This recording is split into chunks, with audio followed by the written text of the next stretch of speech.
ബി.ജെ.പിയെ സംബന്ധിച്ചിടത്തോളം ശബരിമലയുമായി ബന്ധപ്പെട്ട് ഈ സ്വർണ്ണക്കൊള്ളയുമായി ബന്ധപ്പെട്ട് നിലപാട് പ്രഖ്യാപിക്കാൻ രാജീവ് ചന്ദ്രശേഖരനെ പ്രഖ്യാപിക്കാൻ കഴിഞ്ഞില്ല എന്നൊരു വിമർശനം പാർട്ടിക്കകത്തുണ്ട്.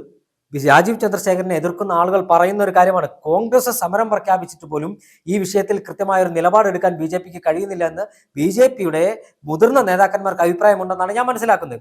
അതായത് നേരത്തെ സുപ്രീം കോടതി വിധിയുടെ പശ്ചാത്തലത്തിൽ കേരളം നടത്തിയ പല സമരങ്ങളിലും ബി.ജെ.പി പെട്ടെന്ന് ആ വിഷയത്തിൽ ആദ്യം സുപ്രീം കോടതി വിധിയെ RSS ഉൾപ്പെടെയുള്ള സംഘടനകൾ സ്വാഗതം ചെയ്തെങ്കിലും പെട്ടെന്ന് ആ സമരം ഏറ്റെടുക്കാൻ ബി.ജെ.പി കഴിയുന്നു. പക്ഷേ ശബരിമലയിലെ സ്വർണ്ണക്കൊള്ളയുമായി ബന്ധപ്പെട്ട് ഇതുവരെ ഒരു നിലപാട് വ്യക്തമാക്കാൻ ബി.ജെ.പി കഴിഞ്ഞില്ല എന്ന് പറയുമ്പോൾ എവിടെയോ എന്തോ ബി.ജെ.പി അലട്ടുന്നുണ്ട് എന്നൊരു യാഥാർത്ഥ്യമാണ്.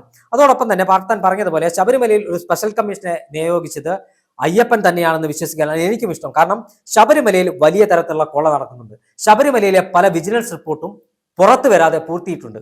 ശബരിമലയിലെ ഒരു CPM നിയോഗിച്ച, ഉത്തരവാദിത്തത്തോടെ തന്നെ പറയുന്നു, CPM നിയോഗിച്ച ഒരു ഉദ്യോഗസ്ഥൻ നടത്തിയ കൊള്ള, ലക്ഷക്കണക്കിന് രൂപയുടെ ക്രമക്കേടുമായി ബന്ധപ്പെട്ട ഒരു വിജിലൻസ് റിപ്പോർട്ട് പുറത്തു വന്നു. വിജിലൻസ് അന്വേഷണ റിപ്പോർട്ട് സമർപ്പിച്ചു. പക്ഷേ ആ റിപ്പോർട്ട് പുറത്തു വിടാൻ സർക്കാർ തയ്യാറായില്ല. പക്ഷേ ആ ഉദ്യോഗസ്ഥനെ ആ പദവിയിൽ നിന്ന് മാറ്റിയിട്ടുണ്ട്.